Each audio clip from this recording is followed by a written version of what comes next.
The Night Flight Orchestra, Sometimes the World Ain't Enough. 12 tracks, 58 minutes to fourth. Student of the 8-piece supergroup made up of members from Soilwork and Arch Enemy, released June 2018 by Nuclear Blast. Self-produced by the band, recorded at Handsome Hard Music and Larsen Music Studio and Nordic Sound Lab in Sweden. 3 promo tracks have been released: Turn to Miami, Lovers in the Rain, and This Time.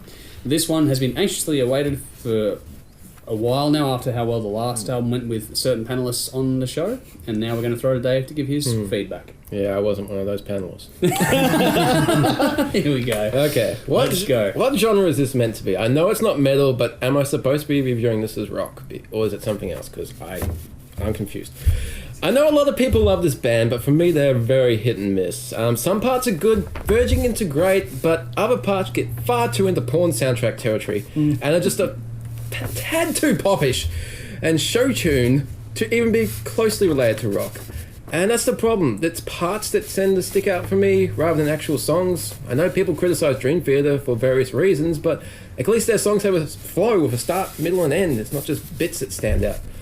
It's good for what it is and credit for originality.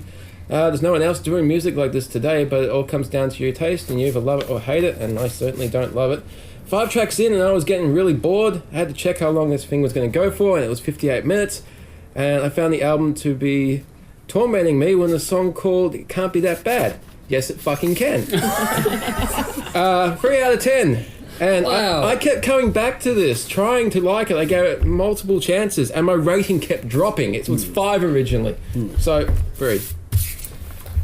I had a kind of similar experience. I was really looking forward to this because I heard all the rave about the last couple of albums and thought, okay, here's my chance. I'm going to get into Night Flight Orchestra. Here we go. And I put it on. The first track I actually quite dug. I'm going, well, this is original and different. I mean, yeah, cool. Second track, I'm like, a bit 80s montage kind of training Karate Kid kind of vibe. You know, I'm like, okay. Third track was called Paralyzed, and that's just flat out fucking tacky. Like, I don't know how you can defend that, like you said, as in a rock or metal sort of genre. And this was from a guy that suggested we did Arctic Monkeys. I'm glad I wasn't there. As the album got deeper, it felt like I was listening to like Bad Toto or ELO or something like that. It was just doing nothing for me. There's obviously a lot of talent in the band. You can hear that. But the songs just did not grip me at all. The vocals are great. I thought the female harmony was really, really nicely done. But again, sort of hinging to the 80s pop sensibility more than a sort of rock or metal. Yeah. There's a really diverse use of guitar with some really nice sort of twangy, clean tone, and then some good sort of 80s driving rock. It's mixed well and everything sits well together, but for me it was kind of an interesting listen at the start, but about same as you, 5 tracks in, I'm bored shitless. The songs just aren't there, and there's too much cheesy 80s pop tracks for mine. I'll be curious to see what what fans of the band think of this album before I go venturing into the back catalogue, because this didn't do a lot for me. I was a bit more generous. I gave it 6 out of 10 because I did. And that's mostly for the first track. Highlights were This Time, Pretty Thing Closing In, and Barcelona. Okay. What have you got about that, Nikki? Not a lot. I thought I was going to be the arsehole of the panel tonight because everyone hyped this thing up so much, and I was like, nah. And I just wrote, maybe it's because I was sick when I listened to it, but after all the hype, I expected so much more. It was good. It had a 70s or 80s retro feel, but all the songs sounded the same to me. Got a foreigner vibe. Not bad, an easy listen, but not the mind-blowing revelation I was anticipating. I actually moved it from a 5 to a 7. I had it on 5, and after repeat listens, I went up to 7. Okay. It was a bit of a grower for me, but not enough to get me excited. No. Okay. No. Chief? Well, allow me to retort, fuckers. I've got to go on the record and say that with their last album, I wasn't that impressed. Like, Jimmy and Dennis went off their fucking tits. Yeah. They loved it. I remember. It was that chat was going spastic on that album for a long, long time, and I was just, no, it's overrated for me. This album is different. This album I got a lot more, and I actually got into it a lot more easily. It's a different kettle of fish. It opens with a big bang and doesn't really let go. For me, it was a step up from the previous record, and they changed the energy and the tempo on this to make it a bit faster. Now, it's full 80s. Like, you're not going to get anything completely original out of this, and it does have the whole montage thing, and you've got to fucking have a great big wedge of cheese with it and all that sort of stuff, and that's all in there. But the talent and the songwriting is fucking phenomenal.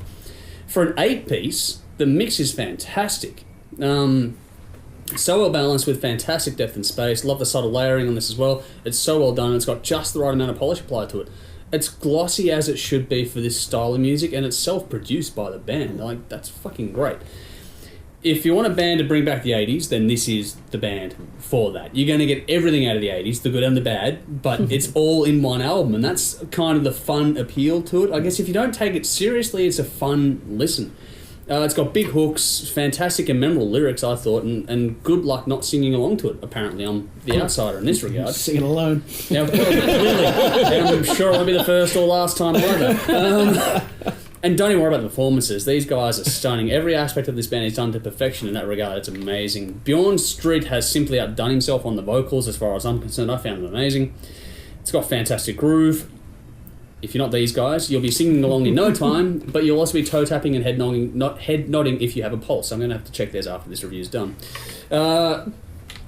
The backing vocals, like you referenced by the Annas on this, they complement Bjorn impeccably. There is some seriously amazing guitar work on this, so I'm surprised you didn't pick up on the guitar work. I did. You did? Did you mention it? I did. Okay, I was paying attention, just Obviously. like you looked at the album. You zoned out when I said it was crap. This is really well put together, I felt, from top to bottom. If you want to make a great, sounding retro record, this is how to do it. Like, this sounds fantastic. I don't think anyone can fault how good this album sounds. It's 80s inspired synth rock for the most part, plenty of guitar, and I thought there was plenty of balls about it. This would be fantastic live. If they're half as good as they are live as they are on record, I'd be happy. We're getting some stunning releases this year, and this is no exception. Highlights are plenty to be had here. I'm really on the outside on this one, and I'm feeling it. I love the writing and the composition. All the performances match it so damn well. Everything comes in at the right times, and it's layered perfectly. I enjoyed this a whole lot more than the previous record. It'd actually be really interesting to see you go back to the one before this and just see what you think of that one, because the difference for me is that I didn't like the previous one that much, but I really got this one. It might be the opposite effect for you, so maybe try that out. This makes me want to check them out more. I love the 70s touches too, but it's all modern, and for me, it's not a rip-off or tacky, for me. This is probably the most infectious record I've listened to this year. So easy to get caught up in, and it gets stuck in your head really I hope easily. that's not contagious, that infection. I fucking hope it is. One of those albums that get better the more you spin it, and I'm vindicated in that opinion. Yeah, it true. No. The more I got the Nicky more I there. listened to it, the score dropped. Nicky went up, I went down. Shut up. I actually found it hard to pick standout tracks, and I love the talent on display. I was waiting for that retort. I knew as soon as I said it. The writing and energy was damn good in this. It's got great track order, great diversity, no flat spots, and this just makes you feel so good. Time just flies by, and you're more than happy to hit replay. On top of all that, amazing lyrics, intricate writing. Fuck, this is good. I love the stories being told. If you want to expand your horizons, unlike my closed-minded cohorts, and you haven't checked this out, unfuck that today. More fun than this fucking album. You'll either love it or hate it, clearly, but either way, it's certainly worth the time. I gave this a 10 out of 10. Oh! It can't be that bad, and no, it's not, Yes, Dave. it fucking is. Sometimes world ain't enough, and the world ain't enough for this band on this release this time, and Turn to Miami, which is where I'm probably going to be going after this fucking review. Check it out for yourselves. Let us know what you think.